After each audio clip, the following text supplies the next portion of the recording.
Hello guys, I am निकी और आप देख रहे हैं अपना YouTube channel IQ students point. Guys, जैसे कि आपको पता है कि हमारे YouTube channel IQ students point पर आपको आपके कोर्सेज के अकॉर्डिंग क्लासेस प्रोवाइड की जा रही हैं। ओके, सो आज की जो हमारी क्लास है वो second year fourth semester BA political science honours के जो मेन कोर हैं उनमें से एक मेन कोर की हम स्टडी स्टार्ट कर देते हैं। मैं आप लोगों को सबसे पहले GP ग्लोबल पॉलिटिक्स की स्टडी स्टार्ट करवा रही हूँ और हम इसकी स्टडी स्टार्ट अब मैं आप लोगों को यहाँ याद दिला देती हूँ और अच्छे से आप इस बात को याद रखना। बीच में मुझसे ये क्वेश्चन मत करना कि मैम नेक्स्ट सब्जेक्ट हमारा आप पढ़ाएंगी या नहीं पढ़ाएंगी। मैं पहले आपका एक सब्जेक्ट कंप्लीट करवाऊंगी, देन उसके बाद हम नेक्स्ट सब्जेक्ट जो है आपका PAI या फिर PICP कंटिन्यू कर देंगे। ठीक है, अभी हम GP स्टार्ट करेंगे ग्लोबल पॉलिटिक्स। ग्लोबल पॉलिटिक्स की फर्स्ट यूनिट है वैश्वीकरण, संकल्पना एवं दृष्टिकोण। इसको आपके 6 टॉपिक्स में डिवाइड किया गया है। ओके, अभी फिलहाल के लिए हम जो आपका फर्स्ट टॉपिक है वैश्वीकरण को समझना एवं वैकल्पिक परिप्रेक्ष्य, इसमें आज की क्लास में हम ये पढ़ेंगे। उसके बाद है राजनीति और ये आपका संप्रभुता, क्षेत्रीयता पर बहस, सांस्कृतिक और प्रौद्योगिक आयाम। बाकी यहाँ पे IMF, WTO, TNC, ये सारी चीज़ें मैं आपको धीरे धीरे पढ़ा दूँगी। आज की क्लास हम स्टार्ट करते हैं।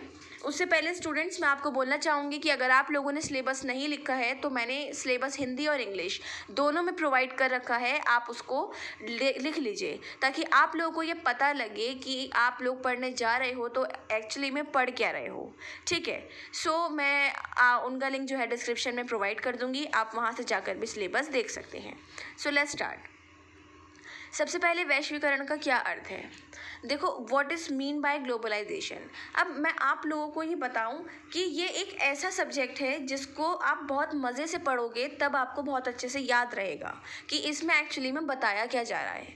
ठीक है, यहाँ पर ग्लोबलाइजेशन की बात हो रही है तो ये बहुत नॉर्मली है। आप इसको ज्योग्राफी में भी पढ़ा है, 7th 8th में पढ़ा है, फिर 12th में पढ़ा है, उसके बाद BA फर्स्ट ईयर में भी थोड़ा बहुत इसका टॉपिक पढ़ा है। बट अब ये आपका पूरा ग्लोबल पॉलिटिक्स के नाम से ही सब्जेक्ट आ गया है, तो डरने वाली कोई बात नहीं है। वैश्वीकरण से आशय है वस्तुओं, सेवाओं, पूंजी और विचारों का स्वतंत्र प्रवाह। वस्तु, सेवा और पूंजी के बीच में स्टूडेंट्स आप कॉमा लगा लिएगा, मैं कॉमा लगाना भूल गई। ठीक है, यानी बेरोक टोक एक देश से दूसरे देश में पहुंचना। ग्लोबल पॉलिटिक्स, यहाँ पर पूरे वर्ल्ड की, ग्लोब की पॉलिटिक्स की बात आपको इसमें पढ़ाई जाएगी। वैश्वीकरण, ग्लोबलाइजेशन का मतलब है वस्तु, सेवा या फिर पूंजी, पैसे और विचारों का बिल्कुल स्वतंत्र तरीके से बिना रोक टोक के, बिना रोक टोक के एक देश से दूसरे देश में पहुँचना वैश्वीकरण कहलाता है। लेखकों ने इसे राज्यों के बीच आपसी जुड़ाव और एक दूसरे पर निर्भरता का नाम दिया है। बिल्कुल सही नाम दिया है, एक दूसरे से आपसी जुड़ाव का नाम दिया है और ये एक दूसरे पर डिपेंड है, पूंजी को लेकर, सेवाओं को लेकर, वस्तुओं को लेकर। एग्जाम्पल के तौर पे इंडिया से कुछ चीज़ें बाहर जाती हैं, बाहर से कुछ चीज़ें इंडिया में आती हैं, तो यहाँ पर आपसी संबंध, आपसी जुड़ाव भी हैं और वो एक दूसरे पर, हम इंडिया वाले और दूसरे जो कंट्री हैं वो एक दूसरे पर डिपेंड भी करते हैं। ठीक है, इसके साथ साथ इसमें एक तरीके से ये भी बात बताई गई है कि जैसे कि वैश्वीकरण के 4 प्रमुख आयाम हैं।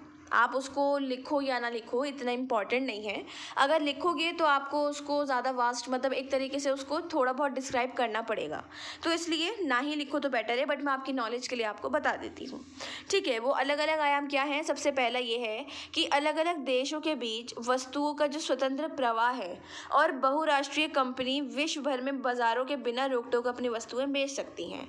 ठीक है, यहाँ पे TNCs की भी बात हो रही है, सब कुछ हो रहा है बिना रोक टोक के, बिल्कुल स्वतंत्र रूप से हम बाहर, वो बाहर वाले हमारे यहाँ कुछ भी बेच सकते हैं, कुछ भी खरीद सकते हैं, कोई इशू वाली बात नहीं है।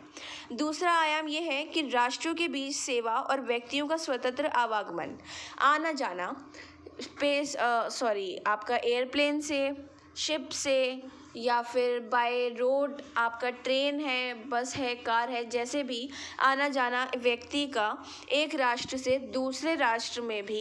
एग्जाम्पल के तौर पे यहाँ पे पाकिस्तान हिंदुस्तान का ले सकते हैं बॉर्डर का, कि वहाँ से ट्रेन, बॉर्डर की इंडिया पाकिस्तान जाती है, ट्रेन जाती है, एयरप्लेन से भी आप जा सकते हैं।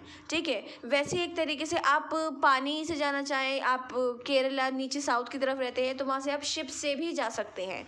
तो ये सारी चीज़ें इन्होंने इसमें आया आयाम में दूसरे पॉइंट पे रखी हैं। तीसरा उन्होंने ये बताया है कि राष्ट्र राज्यों के बीच पूंजी का प्रवाह और एक देश के पूंजीपति देश दूसरे देश में पूंजी निवेश कर सकते हैं। करेंसी आपने नोट किया होगा अगर आप कहीं बाहर घूमने जाते हैं या फिर यहीं पर ही अपने ही एरियाज़ में बहुत देखा होगा, करेंसी चेंज की शॉप्स होती हैं, ठीक है ना। ये वाली चीज़ भी एक आयामों में रखी गई है कि करेंसी चेंज की स्वतंत्रता है। करेंसी आप वहाँ की यहाँ पर चला सकते हैं, यहाँ की वहाँ चला सकते हैं, लेकिन वो उनकी करेंसी से चेंज करनी पड़ती हैं, तब आप उसको चला पाते हो, ठीक है। और फोर्थ पॉइंट ये बताया है विचार और संस्कृति वन प्रवाह की, मतलब एक तरीके से विचार की और कोई भी कल्चर, मतलब ये नहीं है। एग्जाम्पल यहाँ पे मैं आपको देती हूँ कि मान लो आप इंडिया से एक आप साउथ इंडियन हो और साउथ इंडियन में आपने नोट किया होगा मैक्सिमम जो गर्ल्स होती हैं टीनेज या फिर अनमैरिड, वो छोटे जो टॉप होते हैं वो और नीचे जो लॉन्ग स्कर्ट होती है मैक्सिमम वो पहने हुए होती हैं वो बच्चियाँ, और जो मैरिड वुमेन्स होती हैं वो मैक्सिमम साड़ी पहनी हुई होती हैं। तो यहाँ पर ये वाला आयामों में रखा गया कि बाय चांस इंडिया की साउथ इंडियन कोई वुमेन इंडिया से बाहर चाइना, अमेरिका, पाकिस्तान, भूटान कहीं भी जाती है तो वो अपने कल्चर के साथ जा सकती है। ज़रूरी नहीं है वो अगर अमेरिका जा रही है तो वहाँ जाके वो जीन्स टॉप ही पहने, वो वहाँ पर अपनी साड़ी पहनकर घूम सकती है। इस चीज़ की स्वतंत्रता को भी वैश्वीकरण के आयामों में रखा गया है, ठीक है स्टूडेंट्स। उसके बाद ये बताया गया कि ये प्रवाह हमें ये बताता है कि पूंजी और वित्तीय जो टेक्नोलॉजीज़ हैं उसकी कोई भी राष्ट्रीय पहचान बिल्कुल भी नहीं है। साफ जाहिर हो रहा है कोई राष्ट्रीय पहचान के बेस पर, पूंजी के बेस पर या किसी चीज़ के बेस पर नहीं देखा जा सकता है, ठीक है। उसके बाद है मुक्त व्यापार को बढ़ावा देने वाला प्रमुख संगठन। अब आप लोगों ने 12th में WTO और गेट पढ़ा था, वर्ल्ड ट्रेड ऑर्गेनाइजेशन। गेट है general agreement on tariff and trades, ठीक है। इसका नेम चेंज करके ही WTO रखा गया था। अब आप लोगों में से बहुत सारे बच्चे कंफ्यूज होंगे कि मैम आपने ये बोल दिया गेट और WTO दोनों को एक साथ पढ़ा दिया। मैं अगेन रिपीट कर देती हूँ, आपने 12th की जो आपकी फॉरेन पॉलिटिक्स बुक थी उसमें भी पढ़ा था कि गेट का नेम चेंज करके वर्ल्ड ट्रेड ऑर्गेनाइजेशन WTO रख दिया गया था। 1945 में स्थापना हुई थी, ठीक है। मैंने यहाँ पे इनके लोगो भी लगाए हैं ताकि आपकी नॉलेज में रहे कि इनके जो लोगो हैं वो कैसे दिखते हैं, क्योंकि स्टूडेंट्स बहुत बार कम्पिटिटिव एग्जाम्स में ये आ जाते हैं कि इनकी फुल फॉर्म्स या फिर इनका लोगो दिखा दिया जाता है कि ये किस चीज़ का है। जैसे ये आप वर्ल्ड ट्रेड ऑर्गेनाइजेशन का लोगो देख लो, ये जैसे वर्ल्ड ट्रेड ऑर्गेनाइजेशन लिखा है ना, एक कम्पिटिटिव एग्ज़ाम था उसमें आया था ये world trade organisation, WTO, WHO और यूनिसेफ, ये सारी चीज़ें नाम देने के बाद उन्होंने ये जो लोगो बना हुआ है रेड ऑरेंज, ये आपका ये जो लाइंस बनी हुई है ये लोगो दिया और बच्चों से पूछा कि ये किस चीज़ का ट्रेडमार्क है। बहुत सारे बच्चों ने गलत लिखा था, लेकिन हकीकत में ये वर्ल्ड ट्रेड ऑर्गेनाइजेशन का मार्क है। वर्ल्ड ट्रेड ऑर्गेनाइजेशन और गेट का जो मार्क है आपका, नॉर्मली जैसे आपने देखा होगा UN के पीछे वर्ल्ड का मैप सा बना हुआ है और कुछ बीच में ऐसा, मतलब मैं दिखा दूंगी आपको आगे ऐसा, क्योंकि मैं बोलकर तो आपको डिस्क्राइब नहीं कर पाऊंगी, आप समझ भी नहीं पाओगे। तो नॉर्मली गेट के लिए ये वाला जो लोगो है वो यूज़ किया जाता है, वर्ल्ड ट्रेड ऑर्गेनाइजेशन के लिए ये यूज़ किया जाता है, WTO एंड गेट के लिए ये वाला यूज़ किया जाता है, क्योंकि ये दोनों एक ही चीज़ हैं, ठीक है। अब इसमें क्या बताया गया कि मुक्त व्यापार को बढ़ावा देने वाले प्रमुख संगठन क्या हैं, कि वैश्वीकरण की सफलता के लिए एक ऐसे इंटरनेशनल संगठन जो हैं उसकी आवश्यकता, उसकी ज़रूरत बहुत ज़्यादा महसूस की गई कि हाँ जी, ग्लोबलाइजेशन को बढ़ाने के लिए, एक सफल तरीके से, अच्छे तरीके से बढ़ाने के लिए एक इम्पॉर्टेंट जो लीडर है। अब आप यहाँ मान लो कि आपको ग्लोबल पॉलिटिक्स में पढ़ा रही हूँ, जब तक मैं आपको सही नहीं पढ़ाऊँगी, एक अच्छे लेवल पर नहीं, एक अच्छे तरीके से नहीं पढ़ाऊँगी, तो आप लोगों को समझ में भी नहीं आएगा, ना आप मेरी वीडियो देखोगे, ना आप लोगों को समझ में आएगा, आप बल्कि और मुझे बोलोगे कि मैम आप बिल्कुल अच्छा नहीं समझा रही हैं। तो वैश्वीकरण को भी एक अच्छे तरीके से चलाने के लिए एक इंटरनेशनल लेवल पे अंतर्राष्ट्रीय संगठन बनाने की खोज की गई थी, बढ़ावा दिया गया था इस बात को, और बहुत ज़रूरत इसकी महसूस भी की गई थी। उसके साथ साथ वो जो कि व्यापार संबंधी समस्याओं का निपटारा कर सके। व्यापार संबंधी समस्याएं आप जानते हैं, सेकेंड वर्ल्ड वॉर के टाइम से ही अमेरिका कितना पावरफुल था। वो उस टाइम से ही बहुत सारे ऐसे व्यापार वगैरह के काम जब से चलते आ रहे थे, फर्स्ट वर्ल्ड वॉर के टाइम से। सेकेंड वर्ल्ड वॉर में तो फिर भी और ज़्यादा शक्तिशाली हो गया था। तो इस चीज़ को अपने किसी अंडर में रखने के लिए, अब एग्जाम्पल के तौर पर इंडिया को पूरा चलाने के लिए, सारा वो करने के लिए प्रेसिडेंट है, प्रेसिडेंट को कंट्रोल करने के लिए प्राइम मिनिस्टर है, प्राइम मिनिस्टर को कंट्रोल करने के लिए उनसे ऊपर भी रखे जाते हैं, जिनको आमतौर पे नहीं पढ़ाया जाता क्योंकि वो आप लोगों के सिलेबस में नहीं आते हैं, ठीक है। वैसे ही उसी तरीके से ग्लोबलाइजेशन, ग्लोब में व्यापार को, ट्रेड को कंट्रोल करने के लिए भी कुछ होना चाहिए था। तो ग्लोब के लिए अब कोई एक तो नहीं बिठाया जा सकता। ग्लोब के लिए ना अमेरिका का एक व्यक्ति हो सकता है, ना इंडिया का। तो कुछ गिने चुने कंट्रीज़ जो अपने ट्रेड के तौर पे अच्छे हैं, फाइनेंशियली, इकोनॉमिकली, या फिर कुछ टाइप से और भी चीज़ें देखी जाती हैं, उस टाइप से अच्छे होते हैं, तो उनको उसका जो हेड है वो बना दिया जाता है या मेंबर चूज़ कर लिए जाते हैं। जैसे यूएन में आप देखें, यूनाइटेड नेशन में अमेरिका के, इंडिया के भी बहुत सारे, इंडिया का एक है, अमेरिका का है, चाइना का है, ठीक है, ये सारी चीज़ें। तो जब इसको बनाया गया, गेट का अस्तित्व काफ़ी पहले था, बहुत पहले था। उसके बनाए कानून और फैसले सदस्य देशों के लिए बाध्यकारी बिल्कुल भी नहीं थे। जिस तरीके हिसाब से वक्त आगे बढ़ता जा रहा था, तो इसको बाध्यकारी देखा, मतलब एक तरीके से हो जाती है, बाध्यकारी बिल्कुल भी नहीं है। एक प्रभावी संगठन बनाने की बहुत ज़्यादा ज़रूरत थी और उसको बनाने के लिए 1966 से ही प्रयास किए गए थे। और उसमें 7, मतलब एक तरीके से बहुत लंबी वार्ताओं के बाद विश्व व्यापार संगठन की स्थापना हुई थी। बहुत, मतलब एक तरीके से ये बोला जाता है कि 7 समुंदर पार करके, इतनी बातें करने के बाद, इतना सब कुछ होने के बाद फिर जाकर वर्ल्ड ट्रेड ऑर्गेनाइजेशन की स्थापना की गई थी। विश्व व्यापार संगठन, वर्ल्ड ट्रेड ऑर्गेनाइजेशन 1995 में अस्तित्व में आया था।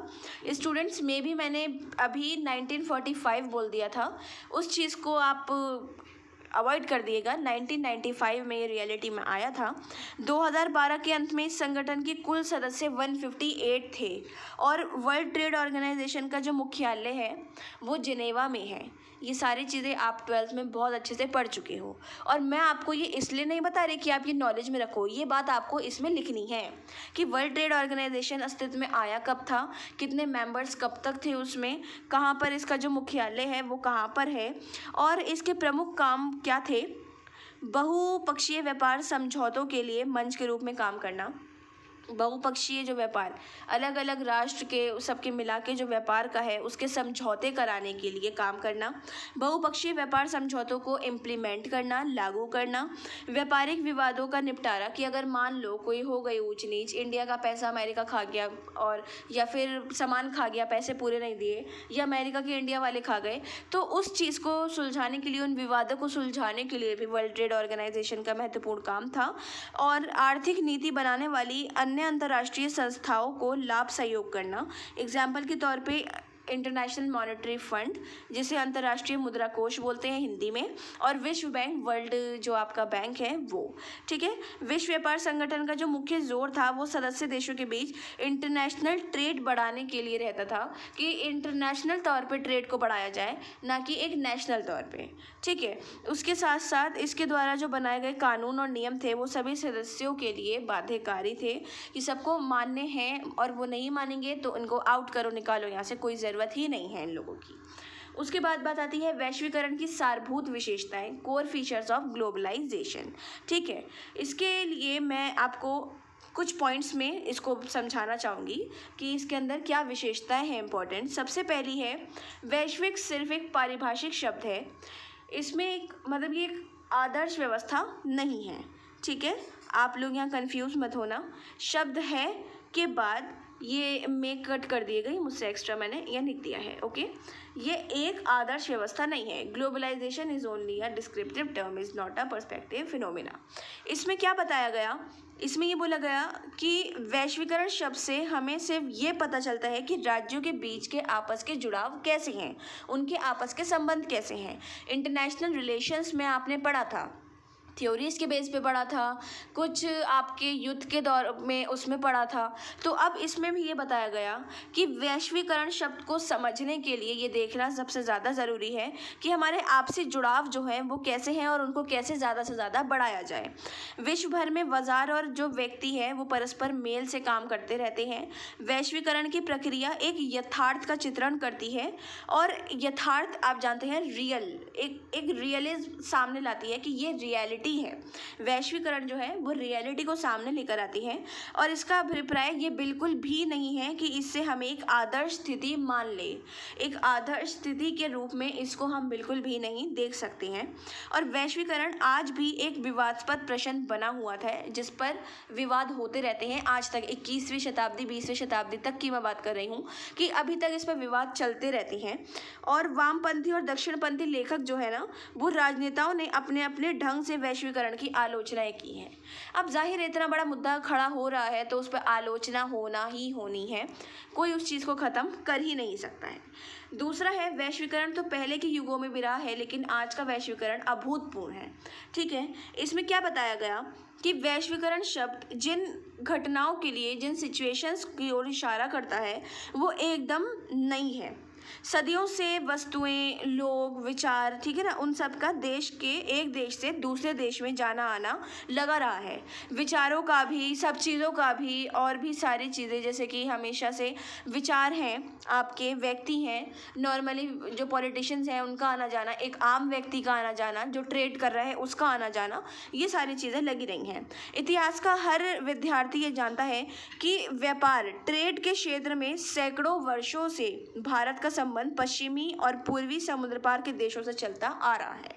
ये बात आप लोगों ने बहुत सारी फिल्म्स में भी नोट की होगी। ज़्यादातर आपने देखी होंगी जो साउथ इंडियन मूवीज़ होती हैं या फिर मुंबई के इलाके जैसे महाराष्ट्र है, मुंबई है, गुजरात है, तो इन सब में ये समुद्र पार का सामान, ये सारी चीज़ें आपने बहुत ज़्यादा नोट की होंगी। ठीक है, श्रीलंका कभी कब बौद्ध हो चुका था और गुप्त काल और सारा मध्य एशिया बौद्ध संस्कृति जो सारी थी वो उसके प्रभाव में आ चुका था। और इस काल में मिस्र, यूनान, रोम, ईरान, अरब, सीरिया, ये सारी जो जगहें हैं, श्रीलंका से भारत का खूब व्यापार होता था, इतने दूर दूर तक होता था। और पूरब की ओर से भारत के जहाज़ जो है वो सुमात्रा, कंबोडिया, चीन तक जाते थे। अब खुद सोचोगे कि ऐसा क्या सामान इंडिया से इतना जाता था जो इतनी दूर दूर तक जाता था। तो फिर 1950 और 1990 के दशक में जो प्रक्रियाएं शुरू हुई थी उन्हें वैश्वीकरण का नाम क्यों नहीं दिया गया था, ये सवाल बहुत सारे लोगों का इकट्ठा होता है कि जब इतनी सारी चीज़ें हो गई, भारत को इतना बड़ा समुद्री व्यापार करने वाला मार्ग माना गया, इतना जहाज़ से नहीं करता था, ट्रेन से और शिप से सबसे ज़्यादा रहता था, तो फिर भी उसे वैश्वीकरण का नाम क्यों नहीं दिया गया था 1950 और 90 के दशक में। ठीक है ना, मिन्स्टन नाम के एक फिलोसोफर हैं, उन्होंने बोला कि वैश्वीकरण वो पहले के युगों में भी रहा है लेकिन आज का वैश्वीकरण अभूतपूर्व है। अभूतपूर्व क्यों है? बाज़ारों, संस्कृतियों, लोगों और राज्यों का इतनी बड़ी मात्रा में जुड़ाव आज से पहले कभी भी नहीं देखा गया। और अभी जुड़ाव का क्या रीज़न है? सबसे बड़ा जुड़ाव का रीज़न आपका इंटरनेट है। इंटरनेट से आप घर बैठे कुछ भी कर लेते हैं, ट्रेड है, पढ़ाना है, जो भी आपका काम है वो सब आप बेफिक्र होकर कर लेते हैं। ठीक है ना, तो इसलिए इसको अभूतपूर्व इस टाइम में बोला गया है कि बिल्कुल एक तरीके से कि उस टाइम में तो बस शिप और आपके ट्रेन वगैरह काम करती थी। आसपास के जो जैसे भूटान है, ये म्यांमार है, इन सब से ट्रेन चली जाती थी, समुद्री मार्ग से आपका शिप चला गया। तो लेकिन अब इसको अभूतपूर्व इसलिए बोला जाता है क्योंकि अब इसको और बढ़ावा देने वाली चीज़ें आगे आ चुकी हैं। उसके बाद है वैश्वीकरण से संबंधित संस्थाएं राष्ट्र राज्य की सत्ता से परे है। ठीक है ना, इसमें बोला गया institution connected with the globalisation are beyond the authority of nation state. अब आप बोलोगे कि मैम आप ये इंग्लिश में भी लिखते हैं, मुझसे एक हिंदी मीडियम के बच्चे ने एक सवाल किया था। देखिए स्टूडेंट्स, मैं एक पॉलिटिकल की टीचर हूँ और सब टीचर्स अपनी अलग अलग लैंग्वेज में पढ़ाते हैं। जाहिर है एक हिंदी में पढ़ाने वाला टीचर इंग्लिश में नहीं पढ़ा सकता, लेकिन एक टीचर की कोशिश ये रहती है कि उससे ज़्यादा से ज़्यादा बच्चे जो हैं वो प्रॉफिट ले सकें, उसका जो ज्ञान है, नॉलेज है, वो ज़्यादा से ज़्यादा बच्चों तक पहुँच सके। तो जो इंग्लिश मीडियम के बच्चे मेरी वीडियोज़ देखते हैं उन लोगों को नोट्स प्रिपेयर करने में काफ़ी ईजी हेल्प हो जाती है क्योंकि उनको ये टॉपिक्स, ये जो आपको मैं पढ़ा रही हूँ वो अच्छे से समझ में आ जाते हैं।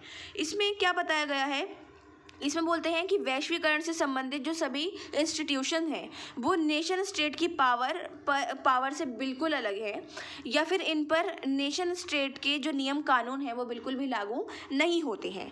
वे सभी देश जो हैं वो WTO से जुड़ गए हैं और अब अपनी प्रभुसत्ता खोते जा रहे हैं, और बहुत सारे जो अधिकार अब राष्ट्रपति इंस्टीट्यूट जो होते हैं उनके हाथों में केंद्रित हो गए हैं, जैसे कि world trade organisation, IMF, international monetary fund है, आपकी TNCs हैं, ट्रांसनेशनल कॉरपोरेशंस जो होती हैं, ये सारी चीज़ों की मैं बात कर रही हूँ। ठीक है ना। अब मैं आप मुझसे बोलोगे मैम यहाँ पे काफ़ी कंफ्यूज करने वाली बात है। कोई कंफ्यूज होने वाली बात नहीं है। मैं आपको अभी आगे जब TNCs पढ़ाऊंगी तब आपको समझ में आ जाएगा कि मैंने एक नॉर्मली यहाँ बात आपको क्या समझाने की कोशिश की है। ठीक है। उसके साथ साथ TNCs में सभी जो निकाय और आज के प्रमुख भूमिका निभा रहे हैं गैर सरकारी संगठन, जो नॉन गवर्नमेंट ऑर्गेनाइजेशंस होती हैं, NGOs जो होते हैं, और उनके अंतर्गत भी ये सारी चीज़ें आती हैं। इसके अलावा क्षेत्रीय संगठन की भूमिका भी बहुत ज़्यादा बढ़ती जा रही है। जो आपका आसियान है, उन जैसे जो प्रभावी संगठन हैं वो अब सत्ता के वैकल्पिक केंद्र समझे जाते हैं, और ये संगठन सिर्फ क्षेत्रीय स्तर पर नहीं बल्कि एक इंटरनेशनल बेस पर भी खास भूमिका निभा रहे हैं। वैश्वीकरण के प्रकारों में फ्रीडमैन नाम के एक फिलोसोफर हैं, उन्होंने बोला वैश्वीकरण ने व्यक्ति और कंपनियों और राष्ट्र राज्यों के लिए एक सुलभ बना दिया है कि वो बहुत शीघ्र और तेज़ी से बड़े सस्ते में सारी दुनिया के साथ संबंध बना सकें। ठीक है। नॉर्मल यहाँ पे वही इंटरनेट वाली बात आ रही है, जल्दी टाइम की बचत हो रही है, पैसों का भी कभी कभार हो जाता है, पेटीएम वगैरह पे आपने देखे होंगे कुछ पैसों की 15 रुपये की इस चीज़ की बचत हो जाती है, कुछ कभी हो जाता है ऐसा। तो फ्रीडमैन ने बोला है कि जो ग्लोबलाइजेशन है उसने एक इंसान और कंपनी और नेशन स्टेट के लिए ये सुलभ बना दिया कि वो बहुत जल्दी और तेज़ी से और बड़े सस्ते तरीके से पूरी दुनिया के साथ संबंध बना सके। सबसे पहला कारण है टेक्नोलॉजी में आपका सबसे पहले इंटरनेट ही आता है कि टेक्नोलॉजी इतनी बढ़ गई है, इतनी ज़्यादा बढ़ गई है कि उससे आप आज यहाँ बैठकर इंडिया में रहकर अमेरिका, पाकिस्तान, चाइना, जहाँ मर्जी चाहो आप बात कर सकते हो, व्यापार कर सकते हो, किसी से मिलना हो, किसी से बात करनी, जो भी करना है आप बेफिक्र होके कर सकते हैं। उसके बाद है डीमोक्रेटाइजेशन में आपको क्या बताया गया कि जैसे कि मतलब जो आपके साम्यवाद हैं उसके विघटन से डिमोक्रेटाइजेशन की प्रक्रिया को बहुत ज़्यादा बल मिला था। रियलिटी में जो उदारीकरण है और लोकतंत्रीकरण है दोनों एक ही प्रक्रिया के दो आयाम रखे जाते हैं। उदारवाद आपने पढ़ा था, मैंने आपको इंटरनेशनल रिलेशंस में बहुत अच्छे से पढ़ाया था। कम्युनिस्ट देश जो हैं उसमें जब एक दलीय तानाशाही शासन समाप्त हो गया तो वहाँ पर एक इकोनॉमिकल जो एरिया है उसमें स्वतंत्रता के वातावरण को बहुत ज़्यादा बल मिला था। क्यों मिला था? एक दलीय व्यवस्था समाप्त हो गई तो जाहिर है इकोनॉमी को बढ़ावा मिलेगा ही मिलेगा। वो एक दल जो है वो सारा पैसा नहीं खा रहा, इकोनॉमी बढ़ रही है, लोगों पे पैसा लग रहा है, गरीब जो है वो थोड़ा सा ज़्यादा गरीबी की तरफ नहीं जा रहे। जैसे होता था अमीर अमीर हो रहा है, गरीब गरीब हो रहा है, ऐसा कुछ नहीं होता था। ठीक है। उसके साथ इसमें ये भी देखा गया कि 1990 के दशक में और भी कई देशों में अलोकतांत्रिक शासन की जगह लोकतांत्रिक सरकारों ने जगह ले ली थी, और हमारे पड़ोसी देश जो है बांग्लादेश और पाकिस्तान, इसमें भी सरकार लोकतांत्रिक पद्धति से चुनी गई। उसके बाद 1991 में जो बेगम खालिदा जिया के नेतृत्व में बांग्लादेश में एक लोकतांत्रिक सरकार बनी थी। बेगम खालिदा जिया का नाम आप याद रखिएगा, इस पर भी आपका एक क्वेश्चन आ जाता है कॉम्पिटिटिव एग्जाम में कि बेगम खालिदा जिया के नेतृत्व में बांग्लादेश में जो लोकतांत्रिक सरकार बनी थी वो कब बनी थी। ठीक है ना, इस बेस पे। और उसके साथ साथ कुल मिलाकर ही कहा जा सकता है कि 1980 से 1990 के दशकों में लोकतंत्र का जो प्रचार था वो बहुत ज़्यादा बढ़ चुका था। अब आता है आपके वैश्वीकरण का मूल्यांकन की बारी। देखो, मूल्यांकन की एक तरीके से इसको इवेल्युएट करने वाली बात आ रही है। तो इसमें ये बताया गया कि वैश्वीकरण की प्रक्रिया को उलट देना बिल्कुल भी पॉसिबल नहीं है। मार्क्सवादी, राष्ट्रवादी दोनों जो लेखक हैं, विचारक हैं, वो वैश्वीकरण का विरोध करते हैं। कहते हैं ग्लोबलाइजेशन एक तरीके से यहाँ पर खुदगर्जी वाली बात है कि खुदगर्जी होता है स्टूडेंट्स, अपना अपना सोचना, बिल्कुल सेल्फिश टाइप वाली। और वो लोग ये बोलते हैं, मतलब खुद देखो कि मार्क्सवादी वाली बात बोल रहे हैं कि वो खुद पूंजीवाद को बढ़ावा देते हैं, कि मतलब दिखावे की हद होती है बिल्कुल। तो उसके साथ ये भी बोला गया कि आपके जो वामपंथी होते हैं और दक्षिणपंथी हैं, इन्होंने इसका विरोध इसलिए किया क्योंकि इससे गरीबी, बेरोजगारी और आर्थिक विषमताओं को बहुत ज़्यादा बढ़ोतरी मिलती है। जाहिर है एक अमीर इंसान अगर मतलब एक तरीके से डेमोक्रेटिक उसमें देखने के बावजूद भी अमीर अमीर और गरीब गरीब होता गया, ये नहीं देखा गया कि कोई चेंजेस आए या नहीं आए। ओके स्टूडेंट्स, आपका जो ये फर्स्ट टॉपिक है वैश्वीकरण को समझना एवं वैकल्पिक परिप्रेक्ष्य, ये कंप्लीट हो गया है। नेक्स्ट हम राजनीति की संप्रभुता और क्षेत्रीयता पर बहस पढ़ेंगे और बाकी जो है ऐसे ही अब हम जल्दी जल्दी कंप्लीट कर लेंगे। सो आज की क्लास के लिए कोई क्वेश्चन हो, डाउट हो या सजेशंस हो तो आप हमसे कमेंट बॉक्स या हमारे टेलीग्राम चैनल पे पूछ सकते हैं। So thanks for the watching and best of luck all.